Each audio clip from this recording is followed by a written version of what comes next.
Sebagai kelenteng tertua di Kota Palembang, Kelenteng Dewi Kwan Im sudah melakukan berbagai persiapan guna menyambut Tahun Baru Imlek yang jatuh pada hari Rabu 29 Januari 2025.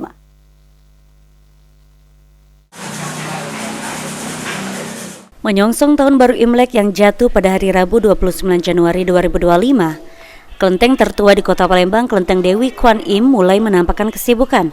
Berbagai persiapan telah dilakukan oleh pengurus dan jemaah di kelenteng yang terletak di kawasan 10 Ulu ini. Bahkan banyak jemaah yang datang untuk beribadah.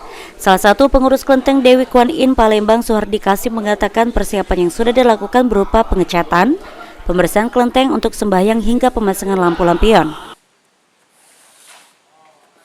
Selama ini kita udah persiapan pengecatan sudah selesai, lampu lampion sudah selesai, pembersihan mungkin lagi Pak Pakit kita lagi pembersihan ini.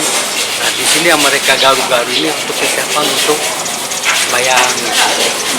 Berarti hari ini sudah mulai banyak yang berdatangan untuk sembahyang ya kan? Sudah banyak. Walaupun dalam proses pembersihan dan sebagainya boleh untuk sembahyang? Boleh, nggak apa-apa kok. Kita juga besok udah mau cuci dalam juga, dalam kelenteng. Besok kegiatan kita apa kok? Untuk cuci, pembersihan untuk pembersihan dewa-dewa. Untuk lampion di tahun ini menyiapkan sebanyak 550, lebih sedikit dibandingkan tahun lalu sebanyak 3.000 lampion. Untuk mengantisipasi jumlah jemaah yang ramai datang untuk beribadah di Kelenteng Dewi Kwan Im, pengurus sudah menyiapkan kantong-kantong parkir di sekitar kelenteng. Lutfi, PAL TV.